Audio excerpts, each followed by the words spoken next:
রায় তো অনেক হয়ে গেছে, প্রায় 12টা বাজে বাজে ভাব। সারা বাংলাদেশে একই অবস্থা, সময়ের মূল্যায়ন নাই, লাগামহীন বলগাহীন চলে ধর্মীয় অনুষ্ঠানগুলি। অন্য কোনো জায়গায় এরকম সিস্টেম নাই। রেল লাইনে লেখা আছে, রেল স্টেশনে, যে বিকাল 4টায় পদ্মা ট্রেন ছেড়ে চলে যাবে। রাত 9টার সময় যদি পদ্মা ট্রেন এসে কেউ খোঁজে, ও যেমন ব্যাক কর। আর রেলের কর্তৃপক্ষ যদি রাত 9টায় পদ্মা ট্রেন স্টেশনে তখনও ধরে রাখে, তো রেল কর্তৃপক্ষ তেমনই। পদ্মা ট্রেন 4টায় ছেড়ে যাবে, 4টার 1 মিনিট পরে এসে কারো দাবি চলে না, কারণ চিটিংবাজি ব্যবসা ওখানে চলে না। চিটিংবাজি ব্যবসা চলে ধর্মীয় অনুষ্ঠানে। ধর্মীয় অনুষ্ঠানের পোস্টারে লেখা থাকে বাদ আসর হইতে শুরু। এই যে চিটিংবাজি কথা যিনি লিখেছেন উনিও জানেন, আর যিনি পড়ছেন উনিও জানেন। যেই পেরেশে ছাপা হয়েছে সেই পেরেশওয়ালাও জানেন, যিনি প্রচার করছেন তিনিও জানেন, আমিও জানি, আপনিও জানেন, সবাই জানে। শুধু আপনার টাঙ্গাইলের সমস্যা না, আমার পাবনাতেও সমস্যা, রাজশাহীতেও সমস্যা, সারা বাংলাদেশে সমস্যা। মানে আমরা জাতীয়ভাবে মিথ্যু। তা সে ধর্মীয় অনুষ্ঠানে মিথ্যাচার, অন্য কোথাও নয়। আপনি বাদেশা লিখতে পারেন না, রাত 10টায় লিখতে পারেন না, রাত 11টায় লিখতে পারেন না, রাত 12টায় লিখতে পারেন না। লিখলেন বাদ আসর শুরু করেন না কেন? লোক আসেনি যে? লোক তো আপনার চেয়ে বেশি চালাক। লোক দেখতেছে এখনো ছেলেরা গজল গাইছে, এখনো এলাকার মসজিদের ইমাম সাহেব বকছে, তো ইমামের মসজিদের বকবকনি তো দৈনিক শুনি। মেহমান দাওয়াত করেনি, মেহমানকে ঘরের মধ্যে শুইয়ে রেখে বাড়িওয়ালারা যদি খায়, এটা কি সভ্য মেজবান না অসভ্য মেজবান? হ্যাঁ, মেহমান বলছে বাবারে আমি অসুস্থ মানুষ, দূর থেকে এসেছি, বেশি রাত হয়ে গেলে আমার সমস্যা আছে, আমাকে একটু খাবার দাও। বস থাক তুই, 11টার আগে তো খাওয়া নেই, ঠিক আছে না? মেহমানকে বসায় রেখে এলাকার মানে বাড়িওয়ালারই খাওয়া শুরু করলো। দে কাঁটা ঝুঁটা যখন বাঁচলো, এখন বলো তুই মেহমান এখন খা। এই মেহমানকে যেই মেজবান সমাদর করছে, যেমন অসভ্য বলবো আমরা। ওয়াজ মাহফিলে আলেম ওলামাকে দাওয়াত করেনি, স্থানীয় লোকজন কেরাত, গজল, গান, বক্তব্য দিয়ে রাত যখন শেষ পর্যায়ে এসে গেল, মানুষের চোখে ঘুম, তখন বলল তুই বক্তা এখন ওয়াজ কর, আমি চলে গেলাম। গত 2 বছর আগে জামালপুরে এরকম এক ঘটনা ঘটল। সভাপতি আমার নাম ঘোষণা করি উঠা শুরু করছেন, এক কদম উঠতে পারেন, বসে নাকি? আমি যতক্ষণ বক্তব্য দিব আপনি বসে থাকতে হবে। বক্তার নাম ঘোষণা করে আপনি ঘুমাবেন, তাই কি হয়? আজকে ওয়াজ মাহফিলগুলি কি হয়ে গেছে? নষ্ট হয়ে গেছে। টাইম না মেনটেন করার কারণে মানুষ বিরক্ত হয়ে যায়। কয়েকদিন আগে এক মাহফিলে গেলাম, মহিলারা আসছিলেন ওয়াজ শুনতে সন্ধ্যার দিকে, বিকালে। সন্ধ্যার পরে মহিলা এসেছে বাচ্চা কাচ্চা নিয়ে ওয়াজ শুনতে। এবার রাত 11টা বেজে গেছে, প্রধান বক্তা তখনও ওঠে না, মহিলার বাচ্চা ঘুমিয়ে গেছে। এটা দিনাজপুরের ঘটনা সম্ভবত। মহিলারা তখন বাচ্চা কোলে করে চলে যাচ্ছে সবাই, তখনই আমাকে নিয়ে যাচ্ছে স্টেজের দিকে, আর দলে দলে পালে পালে মহিলারা চলে যাচ্ছে। বাচ্চা ঘুমিয়ে গেছে, রাত হয়ে গেছে প্রায় 12টা, এখন আর থেকে কি হবে? তখন জালসার কর্তৃপক্ষ বলছে, আপনারা চলে যাচ্ছেন কেন? থামেন থামেন, প্রধান বক্তা আসতেছে। মহিলারা রাগ করে বলছে, বাড়িতে নিয়ে শুয়ায় রাখ প্রধান বক্তা, ওয়াজ আর করান লাগবে। প্রধান বক্তা তোর বাড়িতে শুয়ায় রাখ, ওয়াজ শোনা লাগবে না আমাদের। গোরা ওয়াজ মাহফিল কি হয়েছে? নষ্ট হয়ে গেছে। আল্লাহ পাক আজ থেকে প্রায় 1450 বছর পূর্বে কোরআন কারীমে একটি সূরা নাযিল করেছিলেন। সূরাটির নাম হলো দি টাইম। দি টাইম আরবি নাম কি? আল আসর। আউযু বিল্লাহি মিনাশ শাইতানির রাজিম। বিসমিল্লাহির রহমানির রহিম।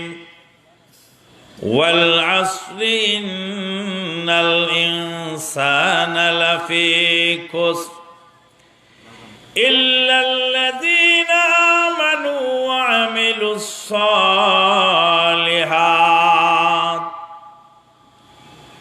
ওয়া তাওয়াসাউ বিল হাক্কি ওয়া তাওয়াসাউ বিস সবর। সময়ের কসম, নিশ্চয়ই পৃথিবীর সকল মানুষ ক্ষতিগ্রস্ত, ক্ষতির মধ্যে নিমজ্জিত। পৃথিবীর সব মানুষ ক্ষতিগ্রস্ত। ইনসান, ইনসান শব্দের 3টি অর্থ। মানুষ, ইনসান শব্দের কয়টি অর্থ? 3টি অর্থ। ইনসান নাউসুন শব্দ থেকে এসেছে। নাউসুন মানে তাড়াতাড়ি করা। মানুষ খুব তাড়াতাড়ি করা পছন্দ করে। তাড়াতাড়ি করা কাম কি ভালো না খারাপ? তাড়াতাড়ি কাম করা ভালো নয়। আল্লাহ রাব্বুল আলামিন আসমান জমিন সৃষ্টি করেছেন কয় দিনে? 6 দিনে। ইন্নামা আমরুহু ইযা আরাদা শাইআন আইয়াকুলা লাহু কুন ফায়াকুন। এভাবে মাইকটা একটু উঠানো যাবে উপরে? ওই পর্যন্ত শেষ, লাস্ট মার্জিন। ইন্নামা আমরুহু ইযা আরাদা শাইআন আইয়াকুলা লাহু কুন ফায়াকুন। আল্লাহ যদি কুন বলে সঙ্গে সঙ্গেই হয়ে যায়। যে আল্লাহ কুন বলে আসমান জমিন সৃষ্টি করতে সক্ষম, সেই আল্লাহ আসমান জমিন সৃষ্টি করলেন কয় দিনে? 6 দিনে। আল্লাহ পাকের কি 6 দিন লাগে? এত টাইম কি আল্লাহ লাগে? লাগে না। আল্লাহ কুন বললেই চোখের পলকে হয়ে যায়।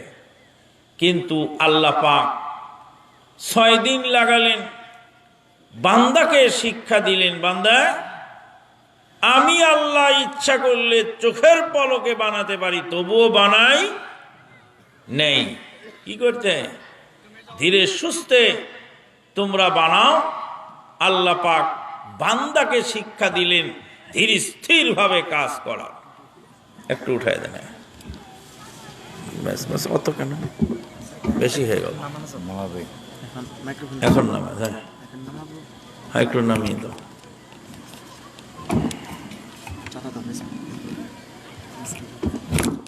আর একটু বেশি নেমে গেল, বেশি নেমে গেল, একটু তুলো। বাস বাস। ইন্নামা আমরুহু ইযা আরাদা শাইআন আইয়াকুলা লাহু কুন ফায়াকুন। যে আল্লাহ কুন বললেই হয়ে যায়, সেই আল্লাহ পাক বান্দাকে শিক্ষা দিলেন তাড়াহুড়া করা শয়তানের কাজ, আর ধীর স্থিরতা হলো রহমানের কাজ। আল উজলাতু মিনাশ শাইতান ওয়াত তাআন্নি মিনার রহমান। তাড়াতাড়ি করা শয়তানের কাজ, আর ধীর স্থিরতা অবলম্বন করা রহমানের কাজ।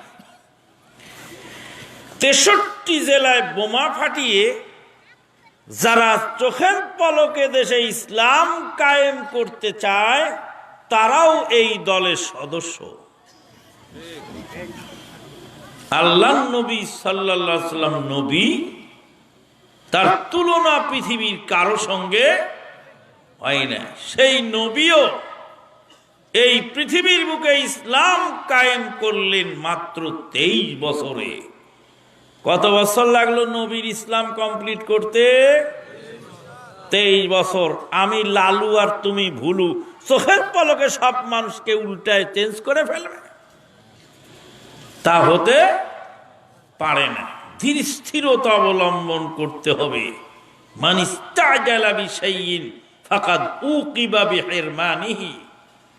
কলাটা যদি পরিপক্ক হওয়ার আগেই কেটে ওর মধ্যে যতই গোঁজ মারেন না কেন আর যতই মেডিসিন মারেন না কেন পচে যাবে, কিন্তু ওটা পাকবে না। টাইম মতো আসতে হবে। It is in time saving নাই। প্রত্যেকটা জিনিসের টাইম লাগে। ডাল চালে দিতেও টাইম লাগে গো।